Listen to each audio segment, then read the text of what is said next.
제가 첫 번째 소장님을 만날 때만 해도 네. 진짜 부동산 시장이 조금 정말 계속 상승세, 그렇죠. 대세 상승이고 정말 지금의 분위기는 진짜 완전 달라진 것 같은 느낌이 들거든요. 그럴 수 있습니다. 그리고 어떻게 이렇게 순식간에 바뀌는지 네. 실제로 그 전문가분들도 보면은 불과 몇 달 전까지만 해도 오른다고 하셨던 분들이 약간 말을 바꾸는 그런 것도 느껴지기도 하더라고요.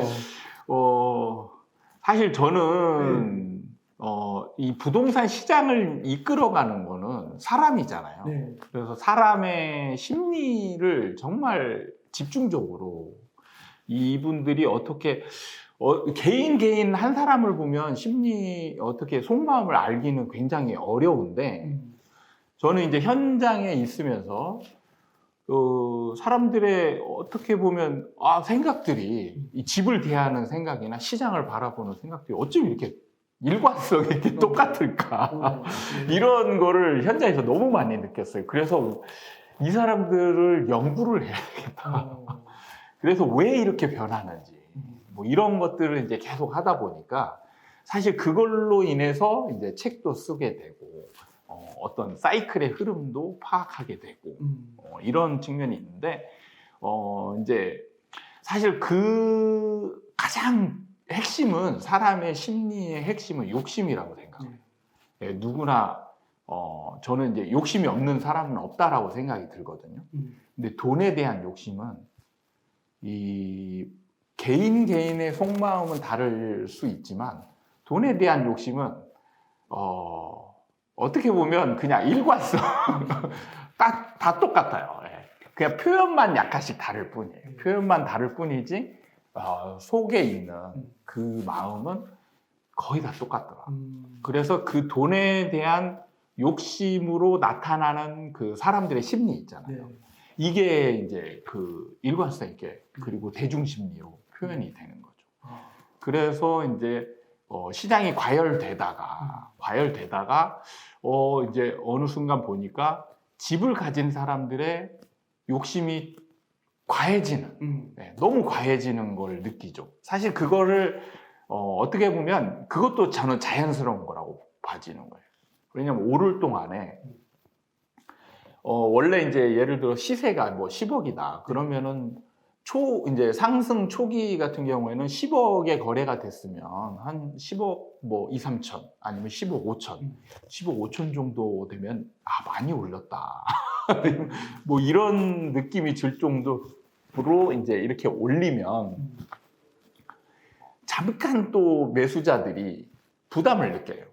이 갭이 약간 벌어지면 부담을 느껴서 잠깐 어느 일정 기간 멈췄다가 또 이제 순간적으로 또 분위기가 이렇게 달아오르면서 그게 막 거래가 되거든요.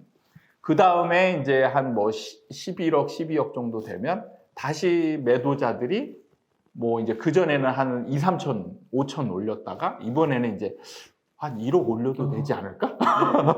이렇게 되는 거죠. 근데 1억 올리니까 또 부담스러워서 안 사다가 좀 지나니까 시간 좀 뭐 몇 개월 지나니까 또 팔리기 시작하는 거죠.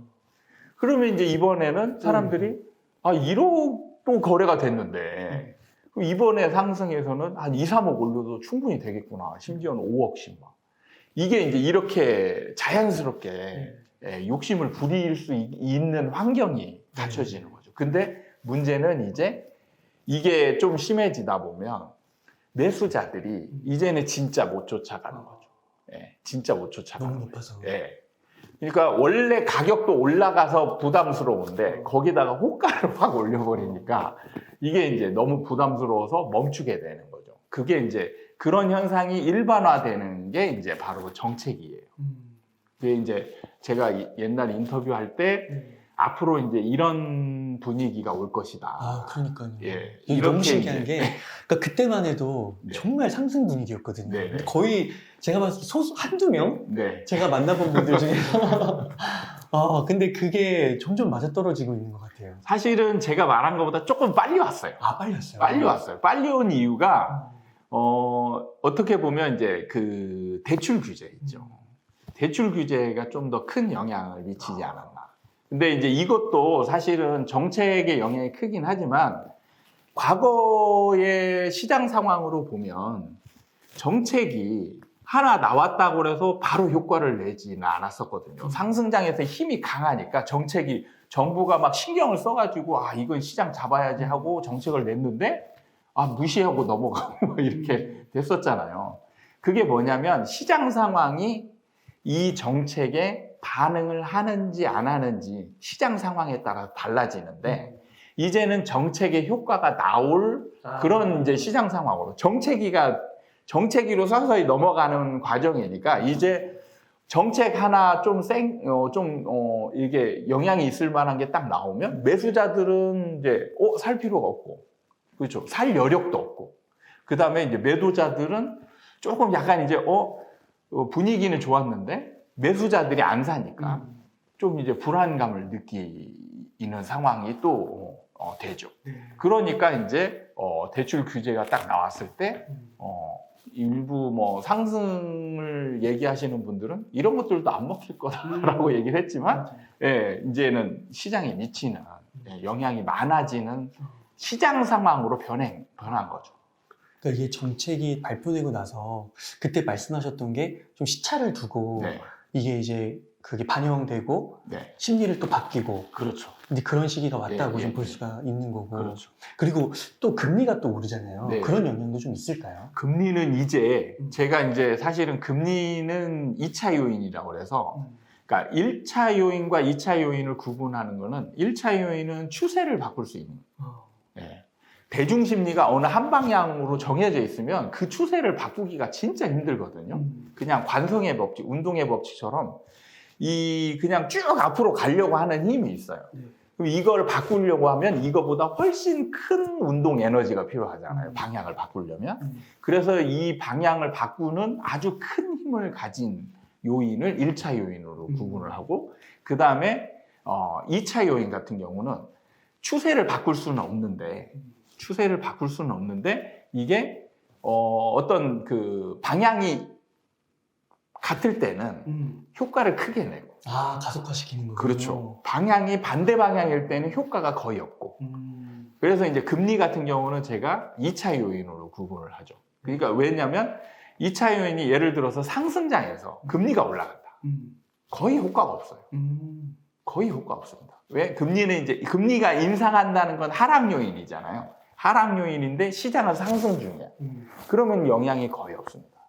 근데 이제 지금은 이제 정체기가 됐다라는 건 이제 하락으로 넘어가는 그런 과정이거든요. 그럼 이때의 금리 인상은 효과가 제대로 나올 수 있는 시장 상황인 거예요. 2차 요인이 이제 이런 특징이 있는 겁니다. 그래서 앞으로 시장이 정체기에서 이제 하락으로 넘어갈 때 영향을 크게 나타낼 수 있는 요인 큰 거 두 가지를 꼽으라면 바로 금리 인상과 인구 감소. 지금 벌써 이제 우리나라 통계치로 보면 어제 뉴스인가 이제 나왔는데 지금 이제 태어나는 인구가 죽는 인구보다 훨씬 적다. 그래서 이제 지금 실질적인 전체 인구 감소가 시작된 게 2년 전부터 이제 시작됐다라고 하더라고요. 그러니까 본격적으로 지금 인구가 이제 줄고 있잖아요.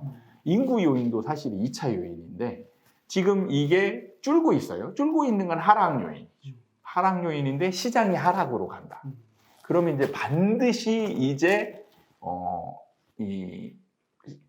시장이 하락으로 가면 인구가 이제 감소하니까 집이 남아 돌게 되고 그러면 이제 집값은 하락할 수밖에 없다. 이런 이제 이 이론, 이제 분석 이런 게 아마 이제 대세가 될 겁니다. 제가 그럼 여기서 좀 여쭤보고 싶은 게 지금 이제 약간 부동산 분위기가 꺾였고 그다음에 금리 상승과 인구 감소 같은 2차적 요인이 좀 더해지면서 이게 좀 가속화될 수도 있다라고 말씀을 해주셨잖아요. 그러면은 또 이렇게 보시는 분들도 있더라고요. 이게 대세 하락이 아니라 그냥 잠시 주춤한 거고 앞으로 더 오히려 오를 가능성이 높다. 왜냐하면 대표적으로 뭐 공급 문제 그런 것들을 거론하시면서 그냥 잠시 주춤한 것 뿐이다. 그렇게 얘기하시는 분이 있더라고요. 그러니까 공급을 사실 잘 봐야 되는 부분인데 너무 입주 물량에 사실 이분들이 말씀하시는 공급이 입주 물량이잖아요. 네. 입주 물량인데 입주 물량에 너무 과한 의미를 두고 있어요. 네. 사실은 입주 물량만 봐도 2017년, 18년이 제일 많았거든요. 적지 않았던 거 네. 만약에 그걸로 따진다라면 그때 하락했어야죠. 그렇죠. 그리고 2012년, 13년이 가장 적었어요. 그럼 이때 폭등했어야지. 그죠? 그런데 그런 게 아니죠. 그게 왜 그런지를 알아요. 왜 그런지를 알아야 되는데 사실은 지금 우리가 시장의 가격을 지금 논하지. 이게 이제 좀 어려운 부분이 있는데 이제 아파트, 주택이잖아요. 주택이 필수품이에요. 필수품인데 우리가 사는 목적이 사실 두 가지가 있어요. 두 가지가 있는데 하나는 거주 목적, 하나는 시세 차익 목적이 있어요. 투자 목적이에요. 근데 거주 목적은 두 가지로 해결할 수가 있어요. 하나는 매매를 통해서 할 수 있고 하나는 또 임차를 통해서 할 수가 있어요. 전세. 네, 그 대체가 있는 거죠. 네. 그래서 이제 사실 입주 물량이 공급이냐 이거는 좀 명확히 따져볼 필요가 있는 부분이지 않을까. 이게 많은 분들이 혼동하고 있는 게 제가 볼 때 정말 많이 느끼는 건 뭐냐면요. 분양하고 입주 물량을 약간 동일시하는 경향이 있어요. 그래가지고 공급하면 뭐 어떨 때는 분양 얘기 막 하다가 어떨 때는 입주 물량 막 가지고 얘기하다가 근데 이게 좀 구분을 해야 되는 거거든요. 구분을 해야 되는 겁니다. 많이 다른 거예요. 그래서 실질적인 진짜 공급은 분양이에요. 분양. 실질적으로 우리가 가격을 따지는 건 시장에 뭔가를 팔고 사는 거잖아요. 그리고 그게 이제 사고 파는 게 일치됐을 때 균형을 이뤘을 때 여기서 가격이라는 게 형성이 되는 거잖아요. 그런 걸 봤을 때 사실은 시장에 팔고 사는 이걸로 따져야지 이게 집이냐 아니냐.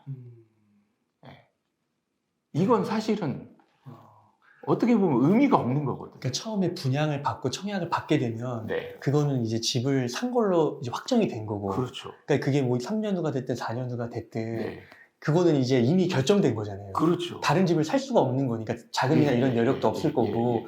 근데 이제 입주 물량은 사실은 이미 앞서서 다 나왔던 얘기인데 그렇죠. 또 이야기를 한다는 네. 거죠. 그러면 사실 올해도 그렇고 내년도 그렇고 계속 청약은 받잖아요. 네. 분양 물량도 네. 있고 그럼 큰 상관이 없을 수도 있겠네요. 그러니까 입주 물량이 미치는 영향은 또 이제 다른 게 지금 말씀하신 걸로 보면은 분양을 받은 사람이 이 입주까지 이 새 집이 지어졌을 때 여기서 입주를 하게 되면 사실은 이제 말씀하신 대로 여기에서 매매가 끝나는 거고 이 잔금 치료는 입주는 그냥 어떻게 보면 그 긴 시간을 계약을 마무리하는 과정이거든요. 아무런 시장에 영향이 없어요. 근데 문제는 이때 또 매물로 나올 수 있거든요. 또 매물로 나올 수 있잖아요. 그리고 이때 막 거래가 되기도 하고. 그래서 이 거래되는 양이나 분위기로 봐서 또 시장에 미치는 요인을 판단할 수가 있어요. 그래서 입주 물량 같은 경우는 2차 요인처럼 시장이 상승할 때는 사실은 공급 역할을 거의 못해요. 시장이 상승할 때는. 그래서 2017년, 18년 상승 중이었잖아요. 상승 중에 입주 물량이 많아도 공급 역할을 거의 못했어요. 그게 뭐냐면 이제 프리미엄이 많이 붙어 있으니까. 예를 들면 그때 많이 이제 입주했던 게 헬리오시티, 그 다음에 이제 강동구 쪽에 그 하남 미사 막 이쪽에 어마어마하게 입주를 했잖아요. 이때에 입주했던 것들이 입주 당시에 프리미엄이 막 최소 5, 6억, 많으면 7, 8억. 그래서 이 프리미엄과 분양가 합치잖아요. 그러면 이때 이제 이 가격 대비 전세를 맞추면 원 분양가를 전세로 넘어가 버려요. 그런 시절이 있었군요. 예. 그러니까 이 사람들이 이게 시장에서 하락 요인을 한다는 건 이 사람들이 막 싸게 팔아야 되잖아요. 싸게 팔아야 안 내놓겠네요. 안 내놓죠. 그러니까 영향이 전혀 없는 거예요. 근데 문제는 하락 시기가 되면 달라져요. 하락 시기에 이제 입주를 하게 되잖아요. 그러면 이 입주 물량들이 프리미엄이 안 붙어 있어요. 프리미엄이 안 붙어 있는 이제 상태에서 입주를 하게 되면 이 입주하는 분양권자들이죠. 분양권자들의 심리 상태가 거의 공포에 가깝게 됩니다. 공포. 엄청난 또 자금이 들어갔을 텐데. 네, 자금이 이제 앞으로 들어가야 될 게 더 많아지는 거죠. 그러면은 이때 준비가 좀 잘 된 사람들은 그나마 좀 공포가 덜 오는데 준비가 안 된 분들도 꽤 많거든요.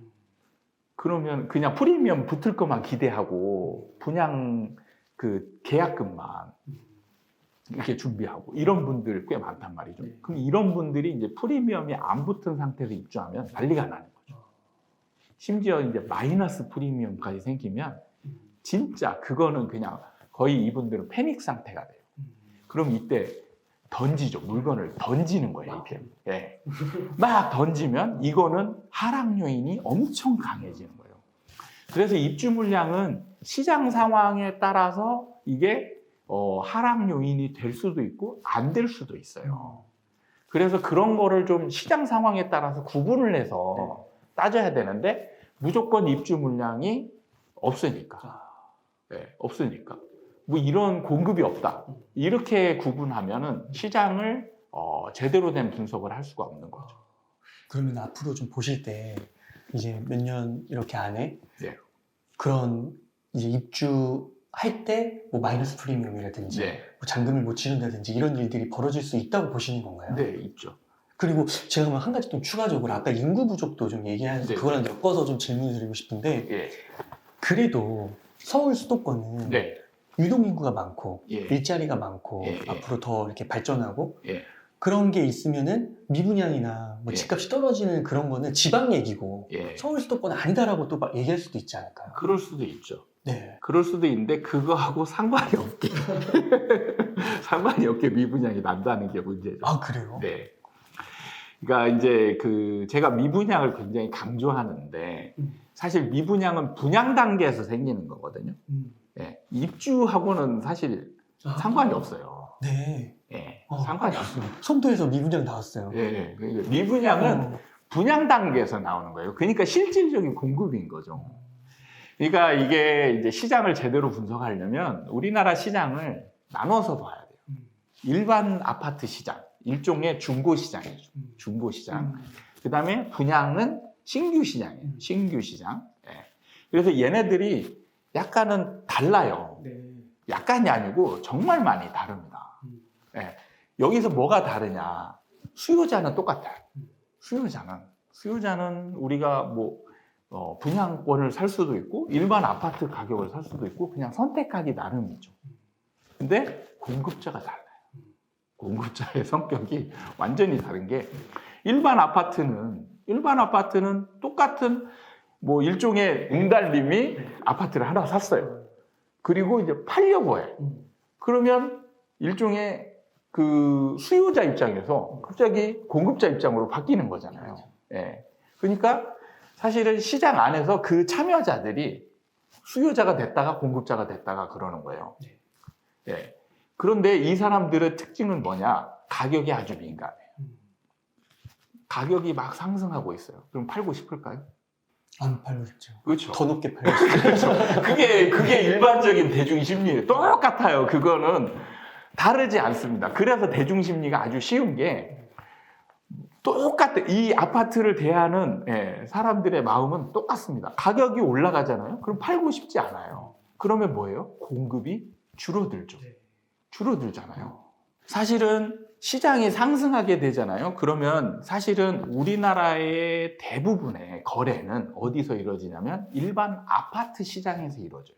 70% 정도가 일반 아파트 시장에서 이루어지고 분양이 차지하는 게 20% 정도밖에 안 돼요. 그리고 이제 얘가 다시 분양받은 걸 다시 전매한다고 그러죠. 이제 분양권 상태로. 그러니까 입주 물량도 이 분양권 전매에 해당하는 거예요. 그래서 전매가 약 7에서 10% 정도. 이런 이제 비중을 가지고 있단 말이죠. 그래서 실질적으로 70%의 비중을 차지하고 있는 이 일반 아파트 시장에 있어서 수요 공급이 훨씬 더 중요한 거죠. 그럼 예, 비중이 훨씬 크잖아요. 여기서 뭐 신규 물량이 늘었다 막 많아졌다 2배 늘었어요.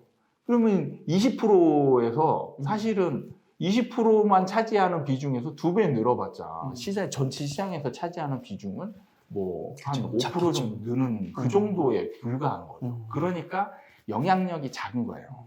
그런데 일반 시장에서 시장이 상승하면 수요자가 늘어나요. 수요자가 늘어나죠. 그리고 매도자가 줄어들어요. 그러니까 공급 부족 상황이 생기는 거죠. 이게 절대적이 돼버려요. 원래는 균형 만약에 안정적이었을 때는 100대 100이었다라고 가정을 해볼게요. 100대 100. 근데 시장이 막 상승돼서 과열되잖아요. 그럼 이게 100에서 200, 300 늘어나죠. 왜? 나는 하나인데 하나 사서 돈 벌었어.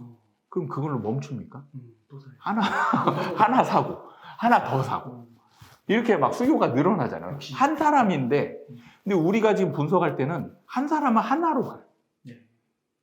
일반 저를 뺀 나머지 분들은 한 사람을 하나로 보잖아요. 근데 일반 시장에서 그렇지 않잖아요. 다주택자가 있잖아요. 예? 그 다주택자들이 2018년에서 20년 사이에 어마어마하게 늘어났어요. 수요가 폭발적으로 증가하는 거죠. 그 다음에 무주택자는 수요자일까요? 아닐까요? 잠재적 수요자. 잠재적 수요자지 수요자는 아니거든요. 원래는. 근데 이 사람들이 집을 사요. 그럼 수요자로 변하는 거죠. 수요자가 늘어나는 거예요. 그러니까 시장이 상승하면 수요가 사실 기하급수적으로 늘어나게 돼요. 그러니까 100이었던 게 200, 300, 400, 500 늘어나는 거죠. 근데 매도자는 100이었던 게 줄어들죠. 50으로 줄었어요. 그럼 보세요. 500, 50. 그럼 100대 100, 1대 1이었던 게 지금 10대 1이 됐잖아요. 그러면 엄청난 공급 부족인 거예요. 여기에서 신규 물량, 입주 물량이 좀 는다고 해서 이 비중을 파괴시킬 수 있느냐? 아니라는 거죠. 그게 상승장에서 일어났던 현상이고 이제 하락장으로 넘어가면 뭐가 문제냐? 이 500으로 늘어났던 매수가 갑자기 확 줄어들어 버리는 거예요. 지금 분위기는 매수자가 거의 제로에 가깝잖아요. 그죠? 분위기 자체가 매수를 안 하잖아요. 그게 이제 분위기가 바뀌면 이 매수자가 갑자기 제로에 가깝게 확 줄어버리는 거죠. 왜? 이 사람들은 수요의 목적이 거주가 아니고 시세 차이. 집값이 이제 안 올라갈 것 같다. 지금 대출 규제가 생기고 정책이라서 너무 많은 호가 갭을 올려놓고 이러니까 매수자들이 이제 안 올라갈 것 같은데 그러면 내가 살 필요가 없지. 그래서 수요가 500으로 증가됐던 게 거의 0에 가까운 10, 20 정도로 확 줄어버리는 거죠. 그러면 갑자기 공급 과잉이 돼버리는 거예요. 갑자기. 그러면 소장님 여기서 궁금한 게 이제 매수자의 입장을 얘기해 주셨잖아요. 그 크기가 이제 줄어드는 거. 그러면은 매도 물량은 조금씩 늘어나고 있는 건가요? 그렇죠. 아, 늘어나고 있어요? 네, 매도 물량은 늘어나고 있는데 자, 여기서 매도 물량의 이제 성격이 중요해요. 그래서 제가 일반 시장하고 분양 시장을 좀 나누라는 게 공급자의 성격이 완전히 다르거든요. 여기서 이제 질문을 정말 잘해 주셨는데 이 매도자의 성격이 자, 아직은 집 가진 사람들은요. 분위기가 지금 침체되어 있는데 일부 상승론자들 같은 경우는 아직도 상승한다 이런 얘기를 하잖아요. 여기에 같이 공조하는 입장이에요. 그래서 이분들은 사실 급매물이라는 게 간간히 하나 둘씩은 나올 수 있죠. 그러니까 신문에 막 1억 이렇게 나오더라고요. 근데 대부분의 사람들은 호가 범위에서 다 버티고 있어요. 그래서 정체기가 생기는 겁니다. 매수자들은 안 사는데 사실 안 사면 급한 건 매도자잖아요. 그럼 매도자들이 막 쏟아내야 이제 그때부터 하락하는데 정책이란 얘기는 뭐냐면 매도자들도 안 팔아요. 안 팔아요. 쫓아올 때면 쫓아와. 나는 급하지 않아. 힘겨루기가 되는 거군요. 그렇죠. 그래서 이 매도자들이 물량은 늘어나는데 적극성이 없어요. 네. 적극성이라는 게 경쟁을 하는 거거든요. 경쟁을. 매도 물량이 늘어나면 우리가 전제하는 게 뭐예요? 매도 물량의 수가 늘어나면 경쟁을 한다 이거잖아요. 경쟁을 해서 가격을 누군가는 떨어뜨리는 거죠. 그런데 적극성이 이거는 100% 이상을 전제하고 있는 거예요. 네, 무조건 팔아야 되는 거. 그럴 때 경쟁을 하는 거죠. 근데 적극성이 없다. 무조건 팔지 않아요. 네, 그냥 간 보는 거죠. 뭐 시장이 얼마나 되나 한번 보자. 이런 거죠. 이런 매물은 늘어날 수 있어요. 그런데 서로 경쟁하지 않아요. 그래서 호가를 유지합니다. 신기하게 매물은 막 늘어나는데 호가를 유지해요. 그래서 여기서 많은 사람 또 착각하는 게 데이터 분석하는 분들이 물량이 늘어났어. 하락이야. 이렇게 착각하는 거죠. 적극성을 봐야 되는데 문제는 이 적극성을 나타내는 지수가 없어요. 그게 이제 시장을 파악하기 어려운 점이죠. 그래서 이게 부동산이 좀 시간이 네. 좀 텀이 좀 길고 네. 사이클이 바뀌고 이런 게 좀 정체기도 한 1, 2년 있을 수 있는. 그렇죠. 이렇게 있는 동안에서 변화가 일어나는 게 뭐냐? 분양시장에서 변화가 일어나요. 분양시장의 공급자는 달라요. 이 일반 시장의 공급자와 성격이 완전히 달라요. 뭐냐? 무조건 팔아야 돼요. 적극성이 100%예요. 그렇죠. 그 건설사니까. 네, 무조건 팔아야 돼요. 무조건. 무조건 정해진 가격대로 무조건 팔아야 돼요. 근데 상승장에서는 이게 뭘 하든 다 팔렸어요. 잘 팔렸어요.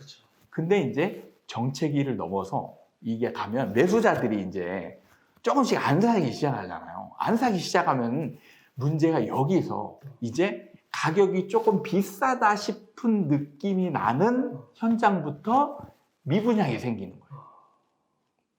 미분양이 생겨요. 그러면 이게 중요한 게 뭐냐? 일반 시장에서는 매도자들은 버텨요. 매수자들은 안 사요. 근데 분양 시장에서 매수자들이 이제 안 사는 물건이 생기면서 팔아야 되는데 안 팔리는 물건이 이제 생기는 거잖아요. 그럼 이게 이제 누적된다라고 보세요. 누적되면 그러면 이때부터 매도자가 급해져요. 이때부터 이제 버틸 수 없게 돼요. 이게 상호작용이 정말 중요한 거거든요. 이 미분양이 없으면 끝까지 버텨요. 미분양이 없으면. 왜? 시장에서 급한 매물이 없잖아요. 급한 매물은 딱 나오면 팔려요. 팔리고 없어지잖아요. 근데 급한데 안 팔리는 게 있어야 사람의 마음을 점점 불안하게 만들죠. 네. 그 불안 심리로. 소장님, 최근에 송도에서 계약을 하지 않은 게 많이 나왔다고 하더라고요. 그런 것도 약간 이런 거를 반영한다고 볼 수 있는 건가요? 당연하죠. 이런 게 뭐냐면 계약자들이 처음에는 막 몰렸잖아요. 그게 뭐냐면 초피를 노리는 거예요.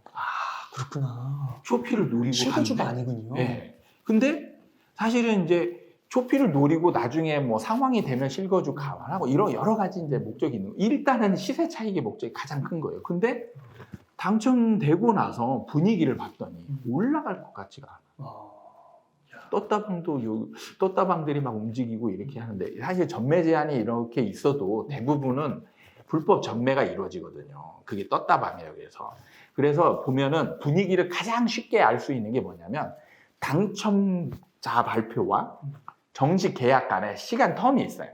텀이 있습니다. 그러면 이때 이제 떴다방들이 막 돌리는 작업을 하거든요. 예, 불법적으로 이제 청약자들 막 받아가지고 이제 명의 바꾸기도 하고 막. 근데 이때 될 거라고 봤는데 안 돼. 누가 붙질 않아. 그러면 이때 그 청약자들이 감지를 하는 거죠, 분위기. 이거는 끝났다. 그러면 이제 불안한 사람들이 청약을 포기해버리는 거죠. 그 청약금 날리는 건데. 네. 그렇구나. 사실 여기서 청약 포기하는 게 쉽지가 않잖아요. 그렇죠. 지금 청약 당첨되는 순간 이제 청약은 못 써먹잖아요. 그러니까 쉽지 않은데 이분들은 포기하는 이유가 뭐냐면 시세 차익이 없을 거라고 생각하는 거죠. 네. 그러니까 이제 포기하는 거예요. 소장님, 제가 소장님 말씀을 이제 좀 심리가 꺾인 상태에서 또 보니까 네. 예전에 했던 말씀들이 되게 이해가 네. 새록새록 되는 것 같은데 혹시 이렇게 볼 수 있는 건가요? 아까 그 적극성을 이야기해 주실 때 그 네. 상승장에서는 네. 약간 그 매수자와 매도자가 네. 있는데 집값이 계속 오르니까 예. 매도하려고 하는 사람이 적극성이 없잖아요. 더 그렇죠. 비싸게 팔려고 그렇죠. 하니까. 네. 그래서 그냥 1억, 2억 막 부르면서 네. 올렸더니 근데 거기서 간간히 신고가가 나오는 네. 거죠. 네. 근데 이제 만약에 하락장으로 이제 그 상황이 바뀌게 되면 예. 그때는 이제 그 아직은 적극성이 없지만 네. 지금 신고가가 찍힌다는 말이 나오는 게 아니라 예. 그 급매물이 찍힌다는 얘기가 나오잖아요. 그렇죠. 이렇게 좀 볼 수가 있는 거예요. 그렇죠. 와, 그렇구나. 급매물이 찍히고 이게 이제 정체기에서는 네. 연결선상이 없어요. 네. 연결이 급매물 찍히고 끝. 그리고 호가는 좀 높게 있고 이렇게 되는데 이제 하락장이 되면 어떻게 되느냐? 하락장은 항상 호가는 급매물보다는 약간 높게 형성이 돼 있어요. 형성이 돼 있는데 문제는 나오는 급매물들이 이제 연결선상에 있어요. 급매물 하나가 거래가 되고 그 다음에 나오는 급매물이 또 생겨요. 또 생기면 나중에 뭐냐? 이게 거래가 안 돼요.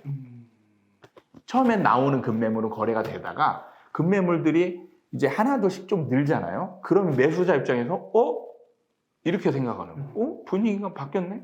급매물들이 많아지네? 그럼 내가 빨리 살 필요가 있을까? 이렇게 되는 거죠. 네. 그러면 좀 기다려볼까? 이렇게 되는 거예요. 이게 네. 이 소장님께서 얘기하셨던 그 왼쪽 어깨와 오른쪽 어깨가 다르다고. 네. 이때의 그 어떻게 보면 이때의 적극성, 이때의 적극성이 신고가 급매물 이게 다르네요. 완전히 다르죠. 이게 사이클이네요. 그럼 이 오른쪽 어깨 가면 진짜 이제 못 팔아요. 못 그 팔아요. 얘기셨군요. 매수자들이 이제 적극성이 아예 없어져요. 이때 되면. 네. 하락으로 가면 매수자들이 적극성이 거의 제로에 가까워요. 그냥 기다리고 있으면 급매물들이 계속 나와. 그리고 좀 기다렸더니 급매물이 호가가 돼. 그리고 좀 그 밑으로 급매물이 나와. 이렇게 되면서 점점 떨어지잖아요. 그러면은 매수자 입장에서 급할 게 없잖아요. 예. 그렇게 되는 거군요. 네. 그러니까 이게 그러면은 그 소장님께서는 네. 그러면은 대대 하락으로 접어들었다. 물론 정체기는 있지만 네네네. 그렇게 보시는 예. 거죠. 이제 정체기가 좀 지나면 정체기 상황에서 이제 미분양들이 나오고요. 그 미분양이 나오면 끝이에요. 소장님께서는 네. 그러면은 대대 하락으로 접어들었다. 물론 정체기는 있지만 네네네. 그렇게 보시는 예. 거죠. 이제 정체기가 좀 지나면 정체기 상황에서 이제 미분양들이 나오고요. 그 미분양이 나오면 끝이에요. 네. 이때 나오는 미분양. 사실 미분양도 언제 나오느냐에 따라서 영향이 완전히 달라요. 상승장에서도 미분양이 나올 수 있거든요. 네. 여기서 이제 제가 강조하는 미분양은 하락이다. 이렇게 외우고 계신 분들은 굉장한 착각, 어려울 거예요. 왜? 올라가는 과정에서도 미분양이 나오거든요. 왜냐? 좀 비싸다 느끼는 분양가 나올 수 있잖아요. 그럼 이 미분양이 생겼어요. 근데 문제는 일반 시장이 활황이라는 거죠. 그럼 얘가 미분양이 생겨서 좀 지나잖아요. 그럼 얘가 올라가면서 얘가 싸지게 돼요. 그러면서 얘를 다 사죠. 그러면서 얘도 이제 같이 올라가는 거죠. 이런 그래서 이제 분양 시장과 일반 시장을 이렇게 나눠서 보고 서로의 연관성을 봐야 되는 건데 지금은 왜 다르냐? 시장이 정체되어 있잖아요. 정체되어 있어서 올라가는 게 아니니까. 그렇죠. 정체되어 있으니까 이제 미분양이 나오면 미분양이 조금 팔리다가도 이 시장이 정체되어 있기 때문에 이게 더 이상 팔리지 않고 누적이 되는 거예요. 그리고 누적이 되면 이제 이 일반 시장이 정체기에서 하락으로 넘어가요. 하락으로 넘어가는데 얘가 또 뭐 외지 사람들이 와서 막 살 수 있잖아요. 사서 좀 줄어요. 주는데 문제는 신규 아파트, 신규 분양들이 계속 미분양이 생겨요. 왜? 일반 시장이 침체되어 있기 때문에 사실 1순위는 이 지역 사람들이잖아요. 이 지역 사람들이 안 사는데. 그렇게 되는 거예요. 그럼 2순위, 3순위 넘어가면 외지인들이 조금 사기도 하고 이러는데 미분양이 계속 생기면서 이게 얘가 하락, 그 다음에 얘가 미분양이 누적돼서 더 떨어지고 그럼 얘가 더 침체되고 하락이 이렇게 가는 거죠. 상승 때는 얘가 올라가고 얘가 올라가고 분양 시장과 일반 시장이고 예. 야, 그렇군요. 이걸 나눠서 보니까 예. 되게 명확하게 이해가 되는 것 같습니다.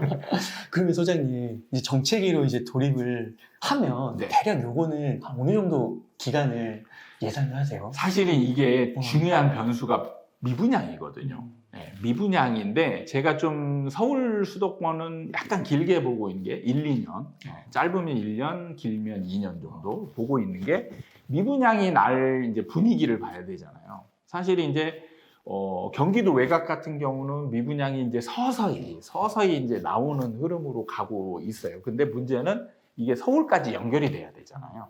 그러려면은 이제 좀 시간이 걸리는 거죠. 그러니까 예를 들면 대구 같은 경우도 처음에 그 미분양이 났던 게 중심부에서 나지 않아요. 외곽에서 났잖아요. 수성구 외에. 네. 저 외곽에서. 그래서 다들 미분양이 났을 때 이건 뭐 영향 없어. 외곽이니까. 네. 수성구는 뭐 굳건할 거야. 아니면 대구 중심부도 굳건할 거야. 하는데 점점 안으로 넘어오잖아요. 그래서 수성구, 이제 최근에는 또 수능 때문에 수성구가 또 날리기도 하지만 수성구까지 미분양이 났었단 말이죠. 그게 점점 안으로 넘어오는 거예요. 그렇군요. 네. 여기에 이제 정부 역할도 되게 중요한데 여기서 제일 중요한 거는 분양가예요. 분양가. 네. 근데 분양가는 청약 이제 합니다라고 공고될 때 분양가가 오픈되거든요. 분양가는 몰라요. 그래서 이제 그게 어려운 점이죠. 그래서 예상하기, 사실 분양가가 만약에 지금 분양 예정이 지금 만약에 서울에 내년 2022년, 2023년 분양 예정 물량이 정확하게 데이터가 나와 있다. 그리고 분양가도 오픈되어 있다. 그럼 정확히 알 수 있어요. 네, 정확히 알 수 있는데 이게 이제 그 오픈되지 않았으니까 얘가 얼마 나올지 사실 그런 거 모르잖아. 아직 정해지지 않았으니까. 그래서 나와야 이제 알 수 있는 거죠. 그럼 분양가가 만약에 생각보다 높게 나왔다 그러면 어떻게 되는 거예요? 빨리 미분양이 나. 그렇게 되면. 네. 그러니까 정부도 진짜 이 시장의 흐름 상황에서의 분양가가 미치는 영향이 다른데, 그러니까 정부가 우려하는 건 이거거든요. 상승장에서 분양가가 비싸게 나왔는데 얘가 다 팔리면서 얘가 이제 오히려 일반 아파트를 견인하는 역할을 해버리잖아요. 이거에 굉장히 트라우마 같은 걸 갖고 있는 거죠. 근데 이 상승장에서는 이걸 막을 방법이 없어요, 이거는요. 올해도. 예, 막을 방법이 없습니다. 근데 지금은 이제 정체기로 갔잖아요. 그러면 미분양이 날 확률이 뭐냐? 어떤 게 높냐? 가격이 싼 게 높냐? 높은 게 높냐? 높은 게 훨씬 높죠. 시세 차익을 노리는 사람들한테 비싸게 분양하는 거는. 야, 이게 똑같은 건데 그 상황이 달라지니까 예. 일반 시장의 분위기가 달라지니까 이렇게 완전 정반대의 소리가 되는 그럼요. 거예요. 완전히 다르고요. 그래서 분양 시장과 일반 시장을 분리해서 보면서 상호 연관작용을 잘 봐야 되는 거예요. 네. 네. 그러면은 소장님, 네. 이게 정체기가 그래도 뭐 길게 만약 2년을 본다고 하면 네. 지금 집을 사는 거는 어떻게 봐야 될까요? 만약에. 저는 사실 제가 아는 사람이라면 무조건 말려요. 말리시는 네. 거고. 저도 말릴 것 같아요. 네. 아니 사실은 냉정하게 저는 이때 사려고 하는 사람들의 자기 자신, 직인가요? 직이죠, 직이. 네. 직위를 좀 해보라. 네. 본인의 지금 사려고 하는 목적, 수요의 목적이라고 얘기했죠. 거주, 그 다음에 투자. 이거를 정말 냉정하게 객관적으로 본인을 한번 보라 이거죠. 그래서 그것도 잘 구별이 안 된다. 그러면 이렇게 전제를 하면 돼요. 자, 지금 100% 떨어질 게 확실하다. 그럼 너 집 사겠냐? 내가 사겠냐? 네, 지금 10억인데 7억 될 게 확실하. 전제를 그렇게 잡아라. 그러면은 살 수 있겠냐? 안 사죠. 왜 삽니까? 전세가 있는데. 네. 그러니까 여러분은 정말 냉정하게 실거주라고 얘기를 하고 하려고 하지만 이 내면에 숨겨진 내면에 시세 차익에 아니면 이제 또 다른 말로 하면 공포심리예요. 이거는 올라갈 것 같은 공포심리죠. 그것도 일종의 시세 차익의 동의어예요. 그러면 이게 없다. 지금은 이제 올라갈 가능성이 사실은 거의 없어요. 없다. 그러면 안 사는 게 낫죠. 그럼 이제 올라갈 게 확실한 게 있다. 저는 사라고 말씀드려요. 올라갈 게 확실하다. 사. 네. 그러면 정체기가 1년, 2년 정도 되고 네. 그러면 이제 하락으로 접어들면 네. 그 기간은 또 한 어느 정도 예상하면 돼요? 하락 기간은 꽤 깁니다. 네. 보통은 한 5년 정도. 네. 와, 그렇구나. 그 5년 정도에서 끝나는 게 아니고 또 바닥이에요. 바닥, 정체기. 아, 바닥에서 정체기. 네. 항상 부동산은 사실 V자 반등은 원래 없어요. V자 반등이라는 건 사실 이제 지방에서 지금 V자 반등들이 나타나고는 있는데 그거는 사실 그 자체, 그 지역 자체의 힘이 아닌 외부 요인이 많이 이제 가미된 거죠. 예. 외지 투자자들 막 이렇게 하면서 되는데 사실 서울 수도권 시장은 크잖아요. 엄청 크기 때문에 외지 투자자들이 죽으라고 와서 다 사가도 영향이 없어요. 그래서 예, 서울 수도권 시장은 U자 곡선입니다. U자로 예, 바닥에서는 U자, 상승 이 꼭대기에서는 거꾸로 된 U자. 아, 그게 주식에서 약간 소형주, 대형주 느낌이 있는데 소형주는 이렇게 변동성이 좀 네네. 큰데 빨리빨리 변하고. 그렇죠. 아, 그렇게 볼 수 있겠군요. 그래서 그 기간 다 따지면 뭐 한 7, 8년 될 수도 있죠. 그러니까 그렇게 보니까 진짜 한번 그때도 얘기하셨던 게 고점에 사서 한번 그 10년 예. 그 견딘 분들, 예. 그 경험이 있으신 분들은 예, 과 경험이 없는 분들이 완전 천지 차이라고. 천지 차이죠. 아. 지금 경험이 없는 분들은 사실 여기서 경험이 없다를 좀 반박하는 분들도 있을 수 있어요. 왜냐하면 사실 내가 나이 40, 50인데 그 과정을 다 겪었잖아요. 이게 경험이 없냐? 없는 거예요. 네. 있냐 없냐의 차이는 뭐냐면 정말 내가 이 상황에 관심을 집중하고 있었냐 없었냐의 차이예요. 그냥 흘러가는 것과 집중하고 있었냐 이 차이는 이 기억, 각인되는 게 완전히 다르거든요. 혹시 영화 인사이드 아웃이라는 영화 보신 적 있나요? 저는 그 영화를 보면서 사람의 기억력을 어떻게 저렇게 구술로 잘 표현을 했지라는 생각을 하면서 이제 봤는데 진짜 똑같아요. 이게 연결고리가 그 인사이드 아웃에 보면 가족 그 성이 있고 친구 성이 있고 뭐 이런 성들이 있잖아요. 이게 이제 연결고리가 돼서 여기에 딱 들어가 있으면 기억이 잘 남아요. 근데 이 성이 무너지면서 연결고리가 없어지니까 저 이제 나라 깊은 낭떠러지로 떨어져 가지고 기억에서 사라지잖아요. 이거거든요. 그러니까 관심을 가지고 있었냐 아니냐에 따라서 이 경험도에 느끼는 거는 완전히 다르다는 거예요. 그래서 제가 경험을 겪었냐 안 겪었냐 이거는 이때 집을 가지고 있으면서 실제로 내가 이 하락하는 과정에서 어려움을 겪었냐 안 겪었냐 이걸 얘기하는 거예요. 이게 정말 맞는 말씀이신 게 2008년 서브프라임이나 네. 뭐 2017년인가 그때 미중무역 갈등 네. 이런 거 그거를 진짜 그때 위기가 오고 뭐 주식이 많이 떨어졌다고 하는데 네. 주식에 관심이 없으니까 네. 전혀 모르잖아요. 그렇죠. 저는 전혀 몰라요. 몰랐거든요. 네. 그러니까 사실 요즘에 집을 적극적으로 사려고 하는 주체는 20, 30대거든요. 20, 30대는 사실은 이거는 학창 시절에 겪었던 거잖아요. 관심 자체가 없었죠, 이쪽에. 그래서 지나왔지만 모르는 거죠. 야, 또 그런 게 굉장히 중요하군요. 그러면 소장님 이런 얘기는 어떠세요? 또 그 옛날과 지금의 차이가 또 뭐냐면 맥락이 다른 게 소득이 많이 증가했다는 거. 예. 뭐 그 대기업의 연봉도 많이 올라가고 네. 뭐 스타트업 부자들도 나오고 네. 코인 부자도 나오고 네. 그래서 이런 네. 사람들이 부동산을 거액을 주고 사는데 네. 뭐 하락이 있겠느냐.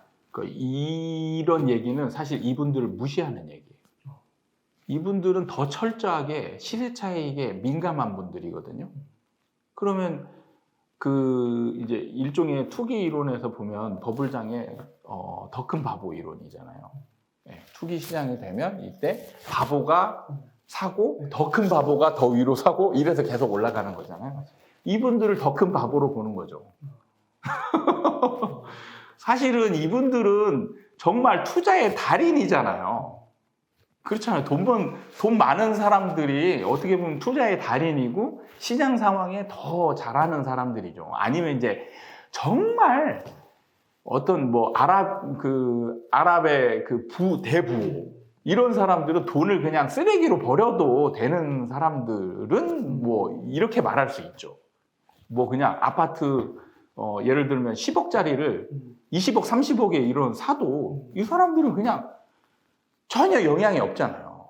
근데 대부분의 사람들은 벌었지만 여기서 더 벌기를 원하지. 이걸 가지고 잃고 싶은 사람들은 없잖아요. 그럼 이 사람들 시장 상황을 냉철하게 분석하죠. 그럼 이게 꼭대기인지 아닌지, 내가 꼭대기를 잡았는지 아닌지. 그냥 부자니까 무조건 집 산다. 이건 부자를 무시하는 거예요, 사실은. 네. 되게 단편적인 이유, 어떻게 보면 좀 합리화하려고 하는. 그렇죠. 네. 부자들이 왜 그 집을 왜 삽니까? 떨어지는 게 확실할 때는. 안 사죠.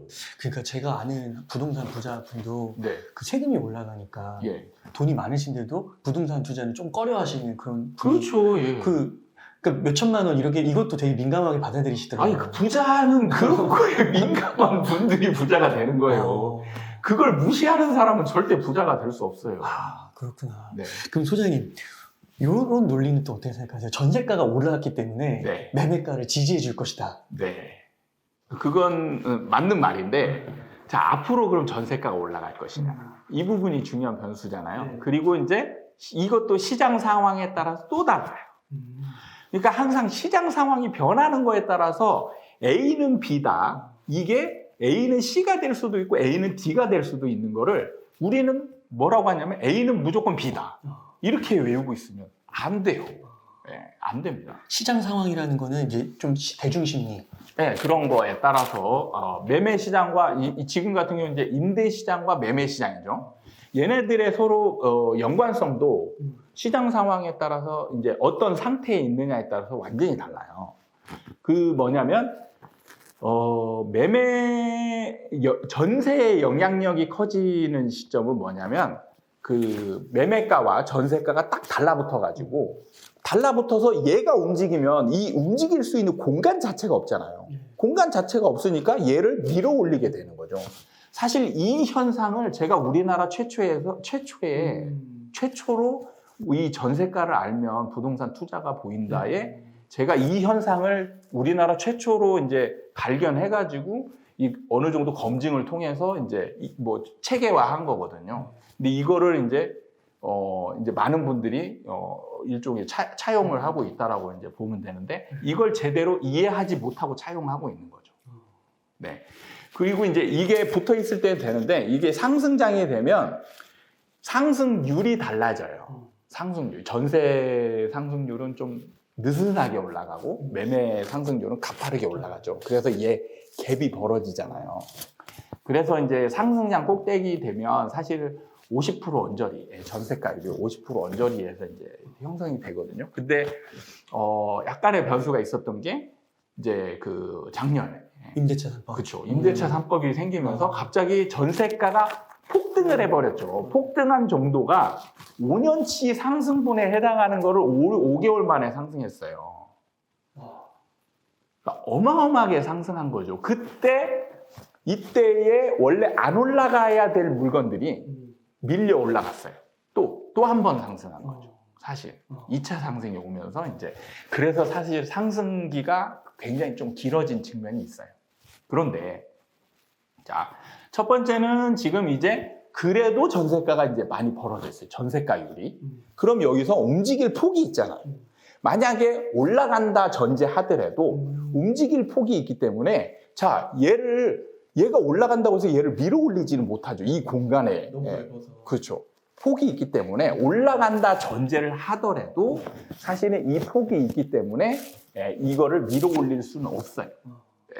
약간의 심리적 영향은 줄 수 있지만 그 심리가 이 가격 높고 규제에 누적되고 이걸 넘어설 수 있는 약간의 심리적 영향을 뛰어넘을 수는 없다.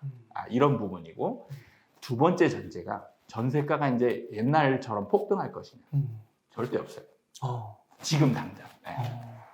이거는 임대차 3법의 새로운 제도, 정말 우리가 보지도 못했던 정말 새로운 제도가 처음 등장한 거잖아요. 이때 부작용을 제가 이때 이제 다른 그 인터뷰하면서 임대차 3법을 하는 거는 이 제도 자체는 사실 아주 나쁜 제도는 아니에요.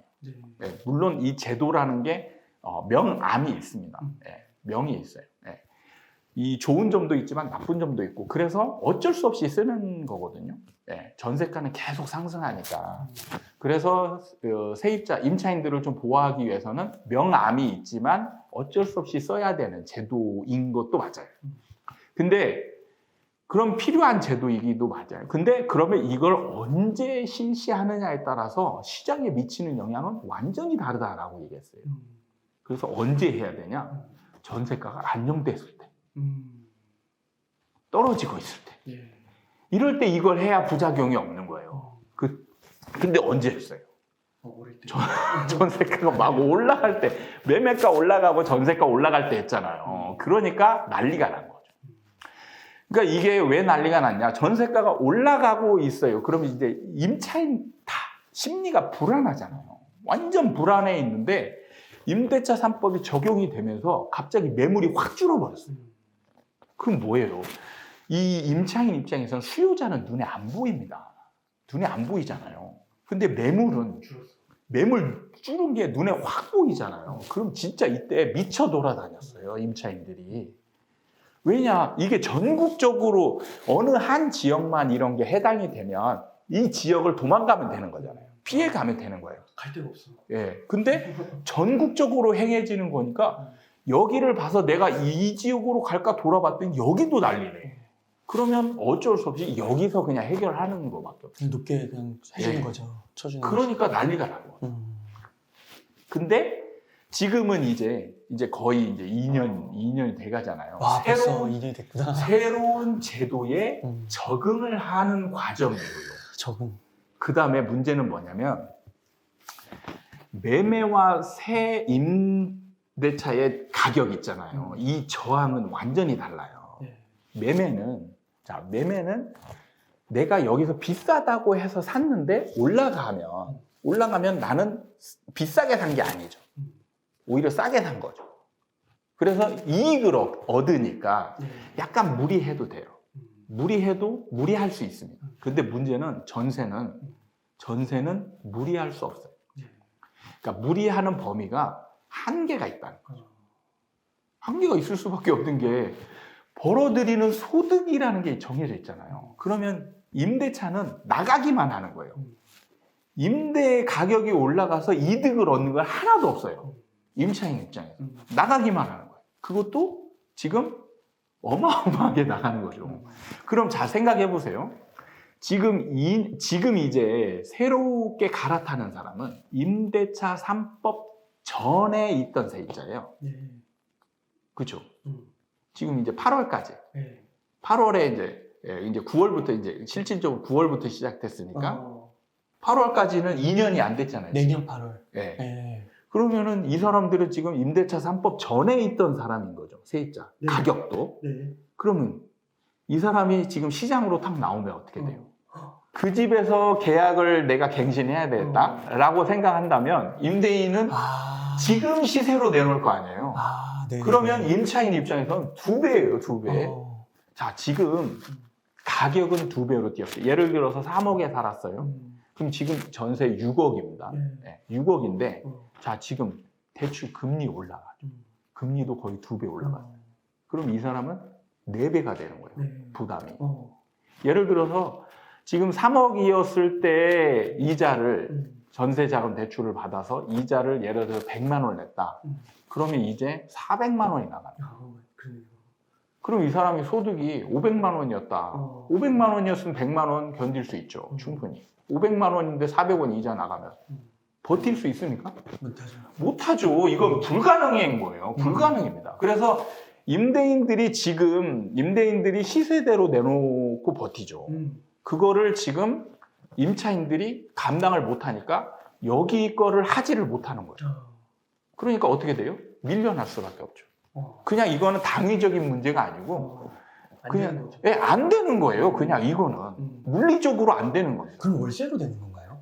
이제 월세로 되더라도 사실은 똑같죠. 사실은 6억짜리를 월세로 더 나가는 거죠? 사실 더 비싸지는 거죠. 그렇군요. 네, 그래서 이 지불이 이제 안 되는 거예요.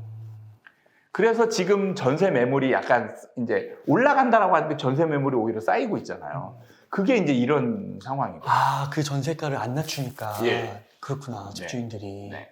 아. 그래서 이제 나중에 보면 사실은 그 거래될 이제 예상을 해보면 사실은 최고가보다 오히려 낮은 가격에 거래될 확률이 높죠. 그럼 전세가가 올라가는 게 아니잖아요. 그러니까 그분들도 무조건 어떻게 보면 세입자를 무조건 받아야 되는 경우도 많은 거죠. 그렇죠. 예. 이 사람들이 뭐 무조건 버틸 수 있는 건 아니죠. 예. 그래서 어느 정도 선에서 합의하고 우리 이제 저기 적당히 합시다. 아, 그러면은 이게 순간적으로 그 네. 5년 차께 5개월 만에 전세가가 확 올랐지만 네. 또 엄청 조정이 또 될 수도 있겠네요. 그렇죠. 아. 그러니까 이거는 사실 이게 적응이라는 게 굉장히 중요한 건데 예를 들어서 서서히 5천만 원, 1년마다 한 2천만 원, 5천만 원 이렇게 올라가면 사람이 적응을 해요. 네. 적응을 하다가 내가 미래를 예상을 하잖아요. 그럼 이런 식으로 올라가면 내가 여기서는 언제까지 살 수 있겠다. 이런 계획을 세우잖아요. 그런 계획 하에 이제 서서히 이제 이 순환이 되는 거죠. 돈이 감당이 되는 사람 들어오고 안 되는 사람 나가고 이러면서 서서히 계속 올릴 수 있는 거예요. 근데 지금 문제는 임대차산법으로 급등을 해버렸잖아요.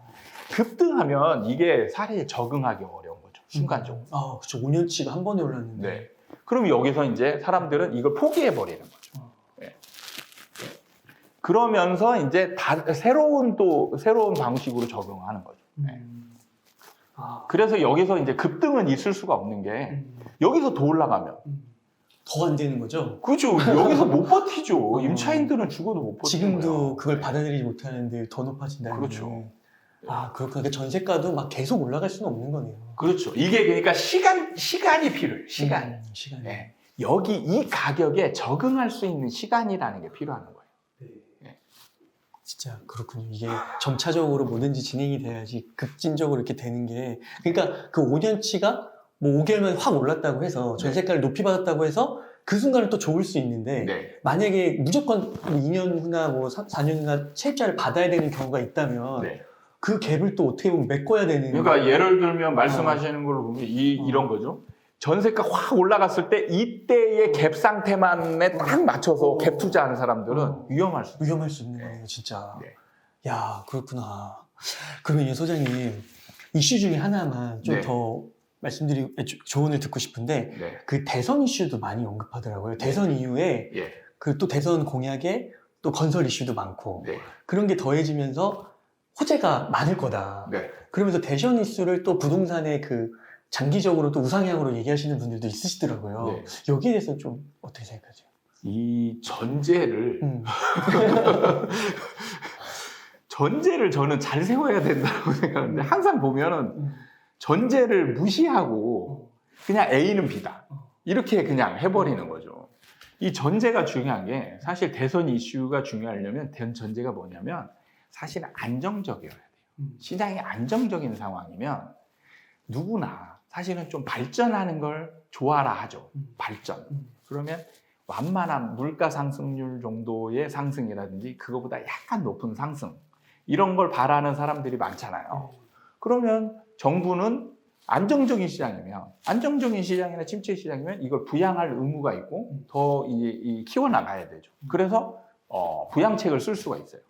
근데 지금 문제는 뭐냐면 지금 시장 상황이 전제예요.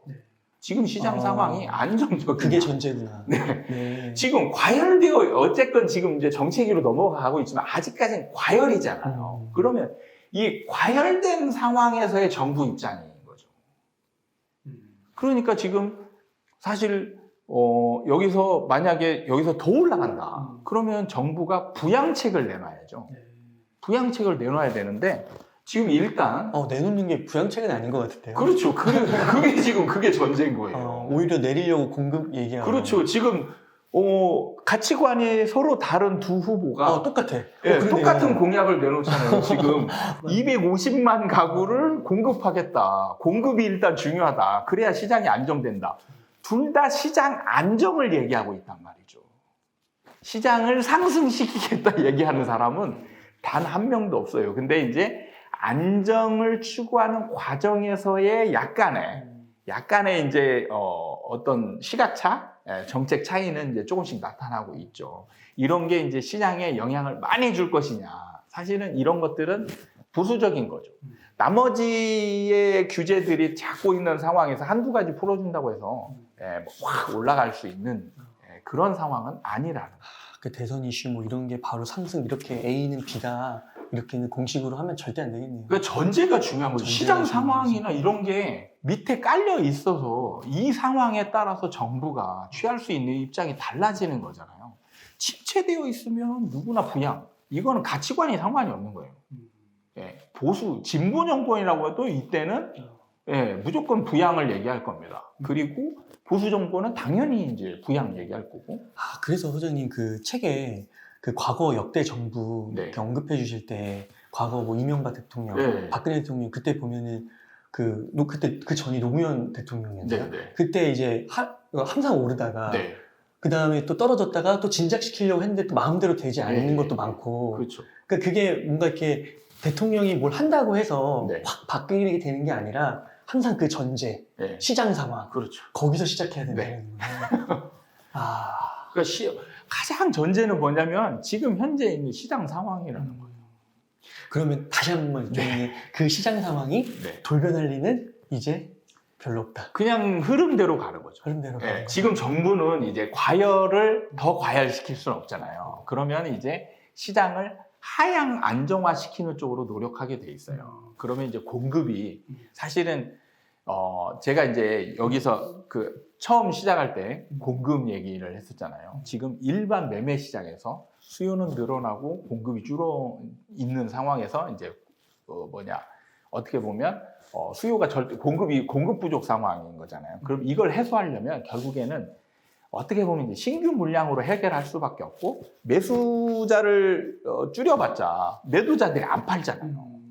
안 팔잖아요. 그래서 해결할 수 있는 방법은 신규 분양을 많이 하는 수밖에 없어요. 그래서 그걸로 해결하는 거예요. 그러면은 실제로 진짜 계속 지금 사전 청약도 받고 그 다음에 뭐 결국에 어떻게 해서 한 4, 5년 후에는 진짜 공급이 또 지금 250만 호가 만약에 된다라고 한다면 엄청난 공급이 쏟아지잖아요. 사실 그대로 가면 폭락도 올 수 있습니다. 그렇구나. 이분들이 안 내놓으시더라도 외부에서 이제 공급을 하는 거니까. 그렇죠. 미분양이 분양을 했는데 안 사. 안 사면 미분양은 누적될 거 아니에요. 미분양이 누적되면 매도자들이 팔고 싶을 때 이제 팔 수가 절대 없어요. 왜? 매수자들은 네 걸 왜 사?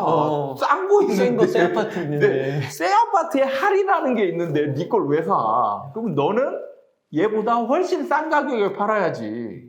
이렇게 되는 거잖아요. 그러니까 지금 제가 소장님 이렇게 말씀을 들으면서 불과 그냥 뭐 앞으로 뭐 1년, 2년 상승 이런 게 중요한 게 아니라 진짜 뭐 3년, 5년 후에 길게 봐야 돼. 엄청난 뭐 회색 코뿔소라고 하나요? 그게 와 달려오고 있는데 그렇죠. 알면서도 그냥 좀 거리가 한 5년 되니까 저거는 5년 후 얘기고 1년, 2년 상승할 거 이렇게 생각하면 안 될 것 같아요. 절대 안 됩니다. 부동산은 정말 길게 봐야 돼요. 길게 보고. 구독자층이 어떻게 되는지 잘 모르겠는데. 저희가 35세부터 50세 그 정도. 주로 이제 전에는 무주택자층이 많았는데 지금도 그런가요? 아직 제가 채널을 잘 사실 층에 따라서 사실 할 얘기가 좀 다를 수 있는데 사실 이제 조언이라고 한다면 무주택자들한테 많이 이제 조언을 드릴 수밖에 없는데 저는 제가 제일 좋아하는 사자성어 이게 이제 첫 번째가 지피지기고요. 두 번째가 역지사지예요. 사실 비슷한 맥락이죠. 비슷한 맥락입니다. 그러니까 나를 알고 일단 제일 중요한 게 나에 대해서 좀 고민을 많이 해보는 게 좋은 것 같아요. 그래서 내가 지금까지 왜 무주택자였는가? 내가 그럼 실수한 부분은 뭔가? 내가 뭘 잘못했길래 진작에 집을 살 기회를 놓치고 지금까지 이런 무주택자의 이제 지금 길을 걷고 있는가? 지금 왜 이렇게 내가 조급해하고 있는가? 이런 부분은 사실 자신을 돌아볼 때만 냉정하게 객관적으로 볼 때만 알 수가 있어요. 그래서 그걸 알고 자기가 뭘 잘못했는지 안다면 이거를 이제 바꾸면 되는 거죠. 이게 이제 발전하는 거거든요. 사실 이게 제일 중요하다고 생각해요. 그래서 나를 먼저 돌아보고 그 다음에 이제 상대방. 그래서 지피지기면 백전백승이라는 게 그거잖아요. 그걸 좀 하셨으면 좋겠다. 그리고 뭐 이게 단순히 무주택자뿐만 아니고 다른 분들도 마찬가지라는 거죠. 네. 그걸 하면은 사람이 발전하는데 굉장히 도움이 많이 되는 것 같아요. 네, 그래서 이 방송을 시청하시는 분들이 오늘 영상을 통해서 네. 한번 그 지피지 네. 백점 불태 그 부분 자신을 냉정하게 돌아보는 네, 네. 그런 시간이 되면 좋겠고, 그리고 또 그 부동산 폭등량이 온다, 그 책도 읽어보시고, 네. 전세가를 알면 부동산 투자가 보인다, 네. 이 책도 읽어보시면서 네. 하시면 더 이렇게 철저하게 그렇죠. 그렇게 이렇게 합리적으로 논리적으로 접근하실 수 있지 않을까. 사람에 대해서 잘 알면 사실 실수가 별로 없어요. 사람에 대해서 잘 알면. 네. 우리 사람이 너무 시시각각 변하잖아요. 근데 제가 연구를 하면서 느낀 거는 그 본성에 가깝게 움직이는 현상들이 굉장히 있어요. 욕심, 본성. 네. 그게 이제 제일 첫 번째가 욕심이고요. 두 번째가 사람들이 현재 기준으로 본다는 거죠.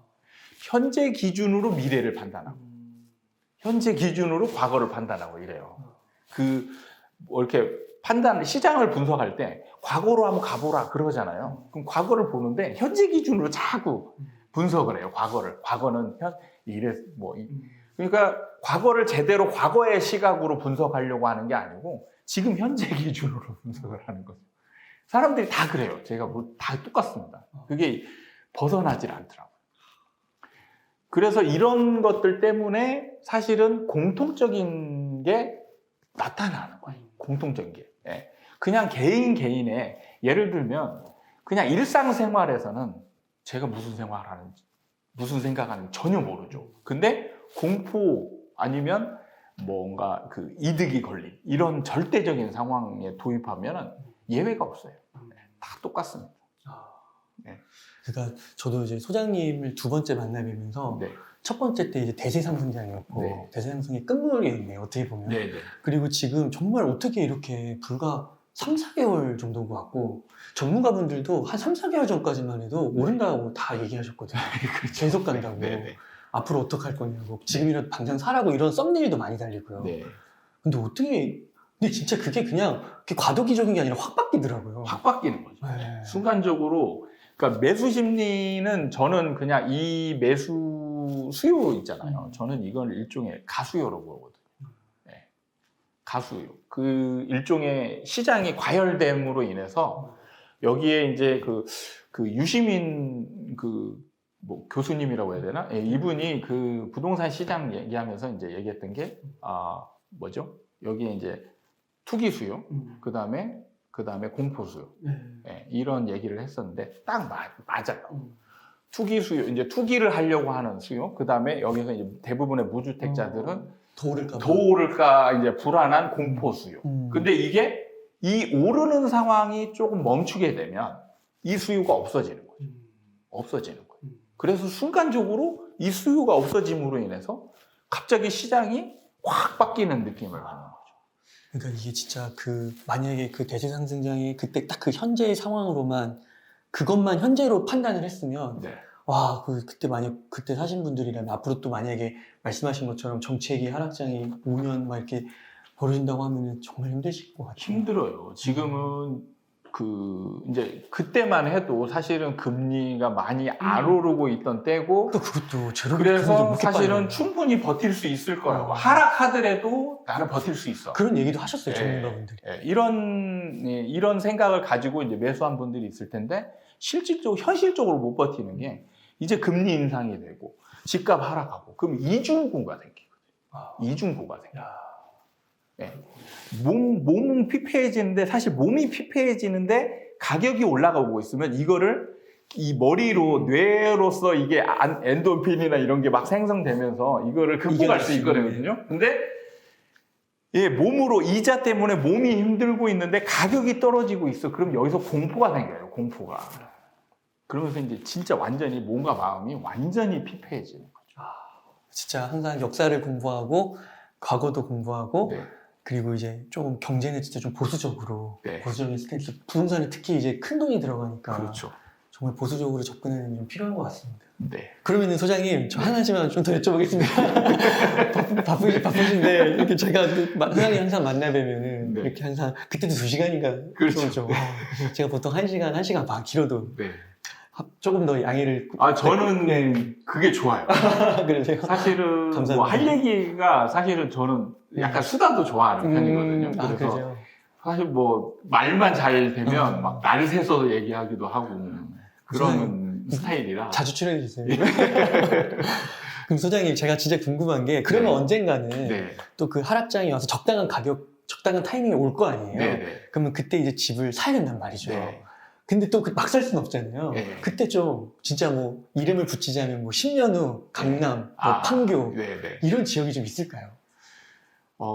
사실은 이것도 어떻게 보면 전제를 좀 한번 바꾸시면 좋지 않을까. 네. 사실 제2의 강남, 제2의 판교 이거는 사실 지역적인 어떤 강남만 좋아, 뭐 판교만 올라, 막 이런 사실 전제 때문에 사실은 생기는 거, 똘똘한 한 채 막 이런 거 있잖아요. 그게 이제 전제가 사실은 대부분이 사이클을 고려하지 않고 모르는 상태에서 그럼 어떤 투자를 하는 게 좋은가라고 봤을 때는 지역이 이제 움직이지 않는 부동산이니까 그러면은 가장 어떤 사람들이 선호하고 사람들이 몰리는 지역 이런 데가 많이 올라간다. 이제 이런 이제 전제를 깔았었는데 문제는 현실적으로 가보면 누가 강남이 좋은지 모르냐고요. 모르는 게 아니고 내가 그걸 살 수가 없는 게 문제인 거죠. 사실 뭐 판교 좋은지 모르는 게 아닌데 판교를 살 수 없는 사람들이 대부분이라는 거예요. 그래서 뭐 강남 좋고 판교 좋고 이런 거를 따지는 것보다 저는 지금으로부터 한 10년 정도를 전제한다면 10년 정도를 전제한다면 제가 여기에서 뭐라고 얘기를 할 수 있냐면 그냥 여러분이 가진 돈, 가용 자금 범위 내에서 살 수 있는 것 중에 여러분의 마음에 드는 거 아무거나 무조건 빨리 사세요. 네. 이겁니다. 그게 상승기에는 다 오르잖아요. 사실. 그렇죠. 이번에 다 올랐잖아요. 네. 정말. 그러니까 사실은 냉정하게 따져보면 비율적으로 보면 거의 비슷해요. 강남 거의 3배 올랐고 다른 것도 거의 3배 올랐어요. 그러니까 예를 들어서 여기서 내가 강남을 사려고 마음을 먹었어요. 근데 지금 살 수가 없어. 그러면 어떻게 해야 돼요? 모아야 되죠. 모아서 사야지라고 강남을 목표하고 기다리고 있는데 강남이 훌쩍 올라가 버렸어요. 못 사는 거죠. 근데 이때 마음을 좀 달리 먹고 내가 가진 돈에서 살 수 있는 걸 지금 샀다. 그러면 여기에서 내가 가진 돈에서 사실은 이게 가진 돈에서 레버러지가 들어가잖아요. 그러면은 이때 문제가 뭐냐면 전체 가격이 3배 정도 올라가면 레버러지를 전세를 끼고 갭 투자를 한다든지 아니면 대출을 받아서 이제 뭐 그렇게 투자를 한다면 한 10배, 뭐 좀 많게는 20배. 그 부동산은 레버리지가 거의 필수니까. 그렇죠. 이렇게 벌 수 있는 상황을 스스로 버리는 게 되는 거죠. 그러니까 좋은 지역을 고르는 게 문제가 아니고 시기를 내가 가진 가용 범위 내에서 내가 만약에 돈이 많아 그럼 강남 그때 사면 되는 거죠. 제2의 강남 필요 없으면 그냥 거기 사는 거예요. 근데 내가 강남을 살 수 있는 그 시기에 강남을 살 수 있는 돈이 없어. 그러면 이때는 눈을 좀 낮추면 되는 거예요. 내가 살 수 있는 예를 들어서 강남이 10억하고 내가 보는 데가 3억이었다. 그러면 얘는 30억이 되는 거고 사실 그렇게 되면 이제 전체적인 금액 자체가 많아지는 건 차이가 있죠. 근데 그건 어쩔 수 없죠. 어쩔 수 없는 거잖아요. 네. 어쩔 수 없는 거잖아요. 그러면 내가 3억으로 살 수 있는 걸 사면 얘는 9억이 되는 거예요. 그렇게 해서 돈을 불려 나가서 나중에 강남으로 들어가면 되는 거죠. 그게 중요한 거지 어디를 사느냐 이건 사실 저는 크게 중요하지 않다라고 생각합니다.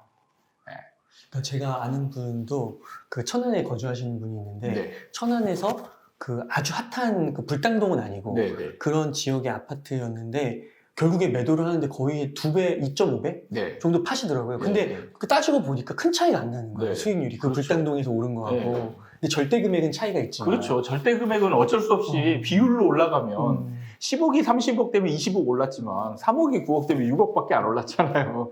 그럼 이거는 사실 극복할 수 없는 부분인 거죠. 어쩔 수 없는 거예요. 그래서 자본주의 사회에서는 돈을 번다는 게 이제 그런 거고, 그럴 때에서 내가 가장 취할 수 있는 가장 현명한 방법은 뭐냐? 가용범인에서 가장 빨리 사서 그걸 빨리 불리는 거. 이거를 내가 노력으로 버는 거는 훨씬 느리죠. 네, 저축이나 뭐 일을 해서 아니면 뭐 투잡을 해서 이렇게 하는 거는 따라갈 수 없어요. 네. 그래서 그게 뭐 지금 시점은 조금 이렇게 대세적으로 봤을 때 보통 그런 사람들의 입장에서 봤을 때 지금은 조금 아닌 것 같고. 그렇죠. 10년이면 무조건 사야 될 때죠.